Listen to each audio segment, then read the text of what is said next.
Olá pessoal, meu nome é Sérgio Valzílio, eu sou professor de Ciências da Rede Municipal de Ribeirão e estou aqui mais uma vez para dar continuidade ao projeto EducaLive, né?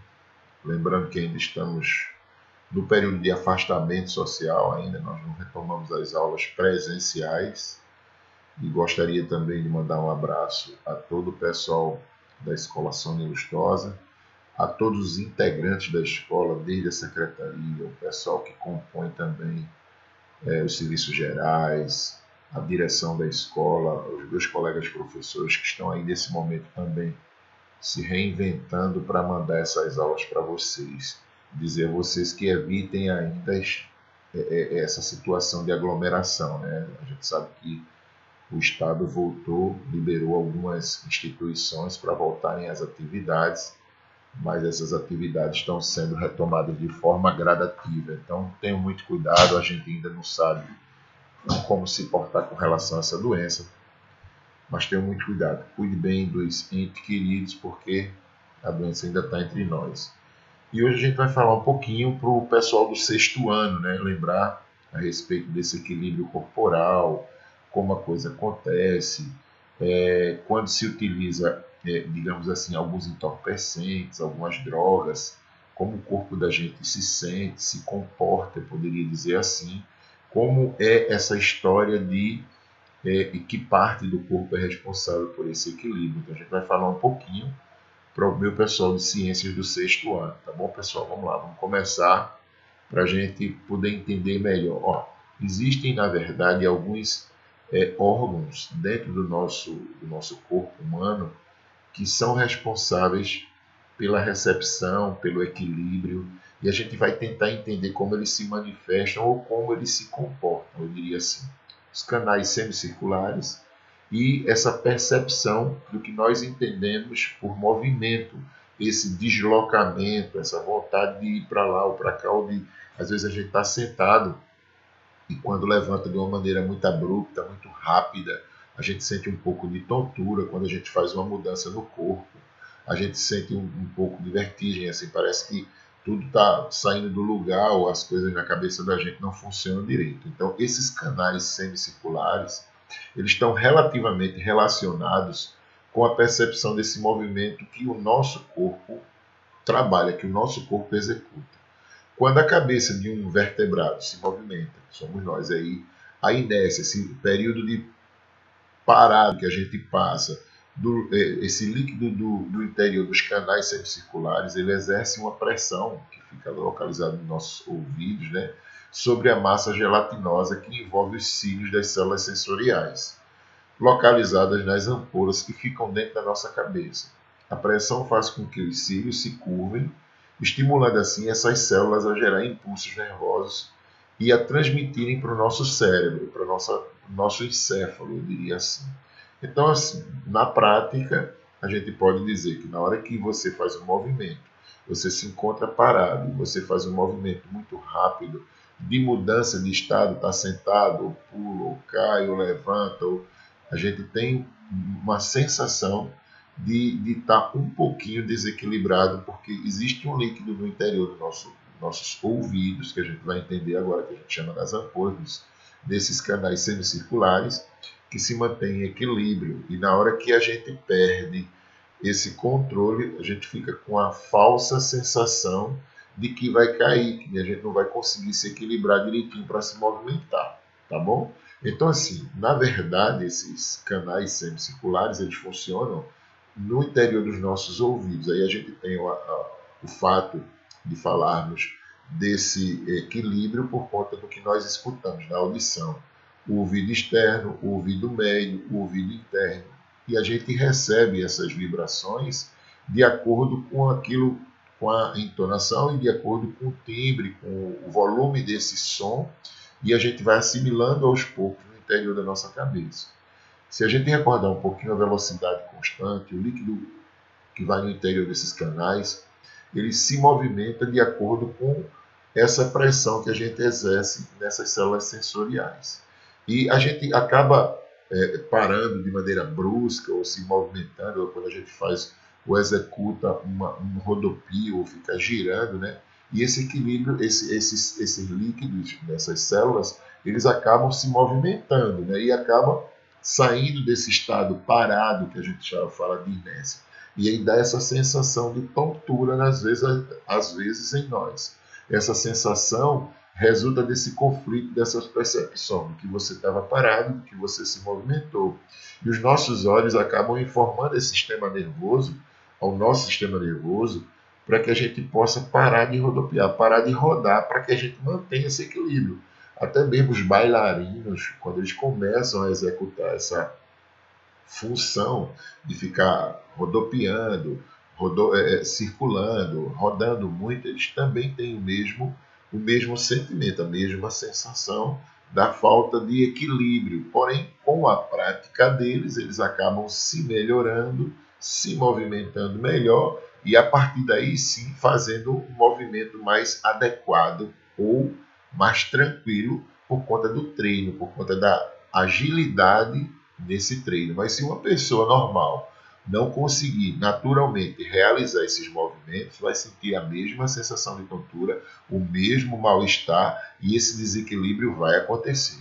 E aí a gente tem esses canais semicirculares, onde eles se encontram nessa cor azul, né, que dão a ideia, nessa ampola que a gente fala é como se fosse uma pequena bolha no interior do ouvido, que dão a ideia de retenção desse líquido, desses canais semicirculares, para que haja, de fato, qualquer tipo de movimentação de maneira adequada. E a gente vai ver depois a ideia da labirintite, que é esse desequilíbrio. Por isso que a pessoa, às vezes, sente uma tontura numa certa idade, quando está acometido, quando está com essa limitação, né, de cair. E muitas vezes realmente cai na rua, ou cai ao andar, ou cai em casa, né? O sacro, o trículo, né? E a percepção também, essa percepção da força da gravidade. Qual é a força da gravidade, né, gente? Aquela força que puxa a gente para ficar em pé na Terra. A gente sabe que na Lua não existe a força gravitacional, e na hora que o indivíduo dá um passo para frente ou para trás, ele flutua. Mas na Terra a gente vai coladinho com o chão, por conta dessa força gravitacional. Então, a cabeça da gente, a posição da cabeça com relação a essa força da gravidade, nós temos uma organização que a gente chama de fisiológica, de forma e de função, biologicamente falando, dentro da ciência, que facilita esse equilíbrio para a gente andar, para a gente se locomover. Esses órgãos também começam a perceber, o sacro, o trículo, essa movimentação e informa para a gente, para o nosso cérebro, através dessas células, eu diria assim, rápidas do nosso sistema nervoso, sobre essa mudança de posição da cabeça, quando a gente começa a se deslocar. As células sensoriais estão normalmente juntas ou agrupadas em estruturas denominadas máculas.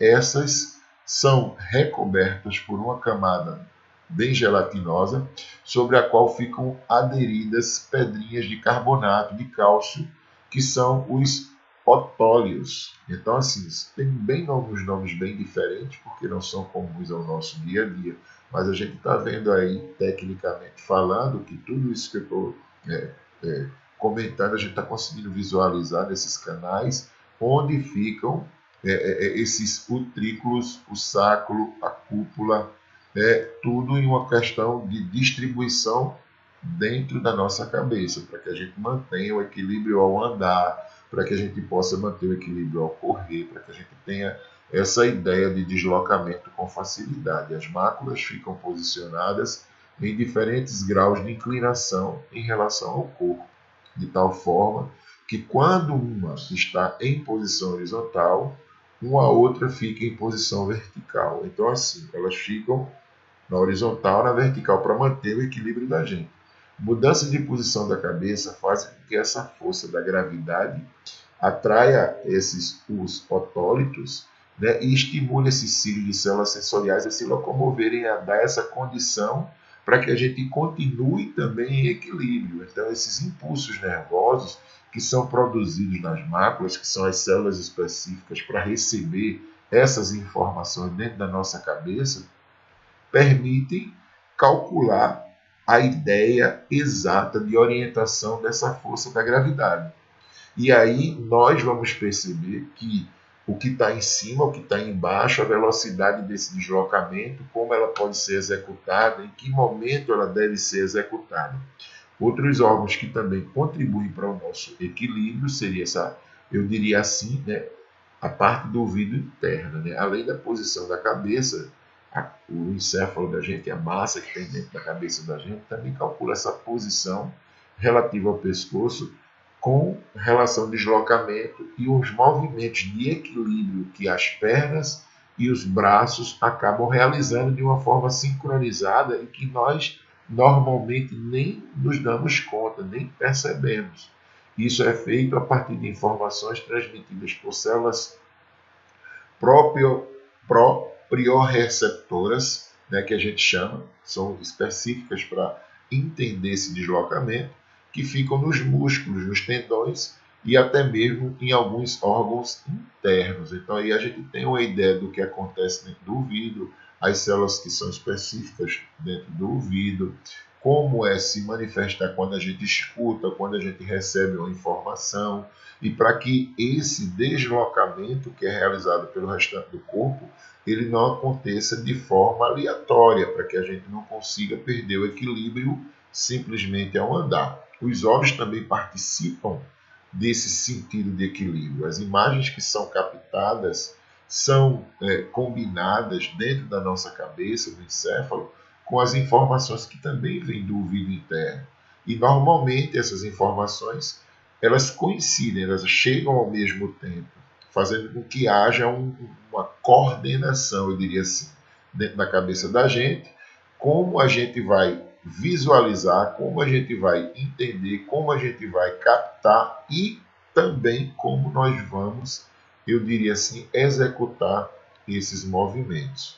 A gente também, nós temos aí de uma maneira muito forte, principalmente hoje, a introdução por parte de alguns jovens e alguns adultos a utilização das drogas. E essas drogas, tanto as lícitas, as permitidas pela lei, como as ilícitas, aquelas que não são permitidas por lei, elas bagunçam esse sentido da gente. A gente olha para uma pessoa que...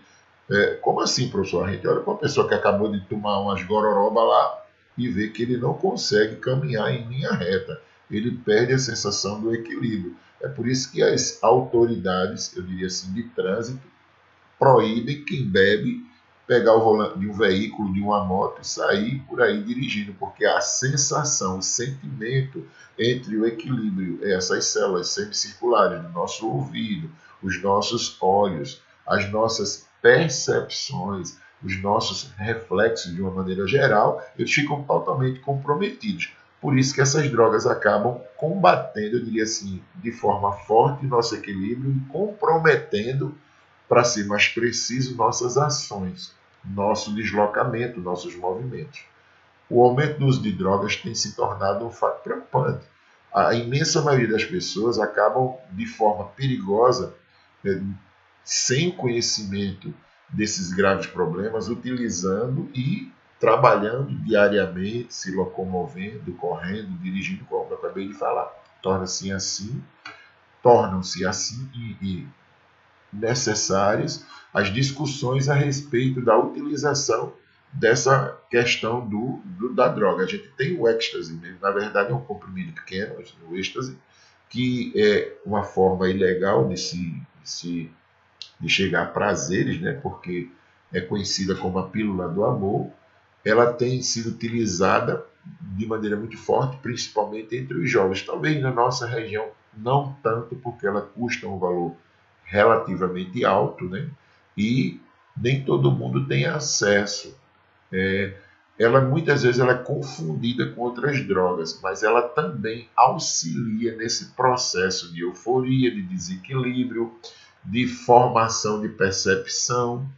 Apesar de ser derivada da anfetamina, que a gente conhece, o composto MDMA, né, que é a êxtase também, uma parte dessa substância ela se assemelha, é muito parecida com um alucinógeno, uma substância que deixa o camarada alucinado, doidão.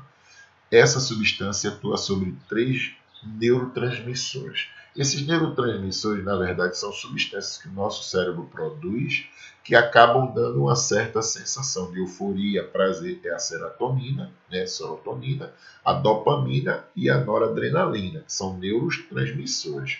O mais atingido é a serotonina, porque ela controla essa coisa das emoções, regula esse domínio sensorial, o domínio motor e essa capacidade associativa que o nosso cérebro tem. O MDMA, que é a êxtase, né, provoca uma descarga na serotonina, nas células nervosas do cérebro, para produzir um efeito de bem-estar e de leveza. Então, o jovem ele fica de verdade, seguindo o termo mais adequado, extasiado, porque vem de êxtase, né, porque essa substância provoca essa sensação de leveza, de prazer, que é temporário, diga-se de passagem, mas também diminui o reflexo e a percepção do nosso cérebro, do nosso ouvido e todas as células que são responsáveis por ter em mente essa orientação. Como a serotonina também é reguladora da temperatura do corpo, outro risco imediato de acordo, logo acontece, né? Quando a gente, ou quando o jovem, quando o indivíduo que está usando ingere essa coisa, é a hipertermia, né? O superaquecimento do organismo, ou seja, dá um calor muito grande, ele fica eufórico e muitas mortes acontecem ou são associadas diretamente a essa utilização, a essa elevação de temperatura interna do corpo do indivíduo quando ele utiliza a êxtase, né? Sempre a elevação de temperatura do corpo acima dos 41 graus Celsius, que é uma coisa incomum, diga-se de passagem. A gente tem uma temperatura regulada ali entre 36,5 e 37 muitas vezes, e chega a 41, então existe uma hipertermia, ou seja, um aumento direto dessa temperatura corporal. A partir dessa temperatura, os riscos são absurdos de coagulação, de sanguínea, de formação de tudo que e o organismo não suporta, as células do nosso corpo não suportam, não foram preparadas para suportar uma temperatura tão alta durante tanto tempo. Outras drogas, que a gente conhece também, tem o cigarro, né, que a gente se diverte até quando alguém fala, né, que tomou, ingeriu alguma coisa dessa natureza, mas existem outras drogas que são consideradas permitidas, que nós falamos aqui, as que são lícitas, como é o caso do cigarro. A nicotina acaba acentuando essa sensação, né? Dá uma ideia de fome, de fadiga, mas também de cansaço, né? E uma leve sensação também de euforia, que aí é permitida, a gente está vendo isso aí, mas que também provoca efeitos nessas células sensoriais. Ela desempenha também um papel de dopamina, que seria um outro neurotransmissor que está associado à satisfação, à sensação. Por isso que às vezes a gente diz assim, o fumante ele chega para a gente e diz assim, eu estava tão nervoso, mas quando eu acendi o cigarro e fumei, eu me tranquilizei. Na verdade, porque ele aciona a dopamina, que seria um outro neurotransmissor, uma substância produzida pelo nosso cérebro, que acaba dando essa sensação de tranquilidade e de satisfação para quem utiliza. Por isso que ele é tão forte, a nicotina com a dopamina, e acaba viciando. O indivíduo que é fumante, ele tem dificuldade, depois de muitos anos de utilização, de parar de fumar. E lembrando que o cigarro ele provoca câncer de boca, de faringe, de laringe, de pulmão, de língua. Então, assim, são vários os tipos de cânceres que são provocados pela própria utilização do cigarro. E aí a gente também tem a introdução ao álcool, que também é conhecida e é permitida em nosso meio, e infelizmente acaba viciando, principalmente muitos jovens, mas também tem muitos adultos que não conseguem parar de beber. Eles dizem que quando começa a beber só ficam satisfeitos se estiverem embriagados. Eu não consigo entender, mas age de modo destrutivo, atacando diretamente o glutamato, né, que também é encontrado ou conhecido como neurotransmissor, envolvidos em diversas funções como o raciocínio e o movimento. Então, assim, quando não destrói as moléculas de glutamato, o álcool também acaba provocando danos, né? Eu diria assim, provocando danos que dificultam o encaixe dos receptores. Por isso o indivíduo alcoolizado ele não consegue ter uma noção de para onde vai nem o que faz. Ele perde esse controle do seu próprio corpo. O álcool pode causar diversos tipos de doenças, como é o caso da cirrose hepática, em que o fígado fica normalmente comprometido com a sua utilização.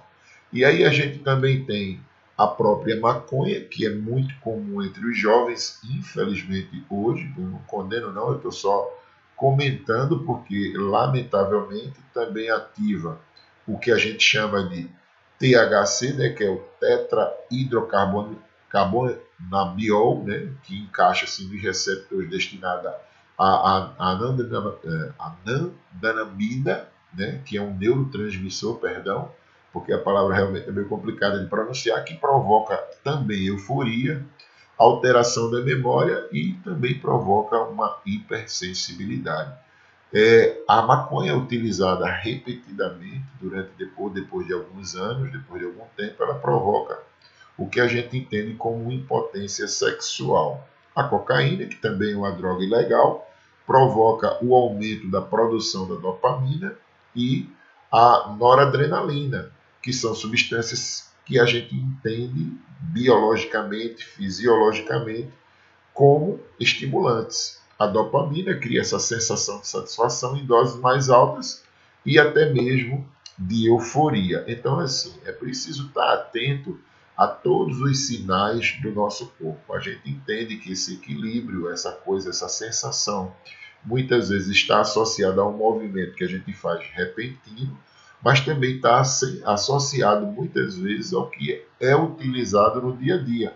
Então, muitas pessoas que utilizam algumas substâncias consideradas viciantes ou entorpecentes, ou até mesmo que sejam legais, que não sejam proibidas, como é o caso do álcool ou do cigarro, têm uma condição de maior comprometimento, porque essas substâncias acabam provocando ou dando prazer, ou uma sensação de prazer temporário, e o indivíduo perde o equilíbrio na hora de se locomover, na hora de se movimentar.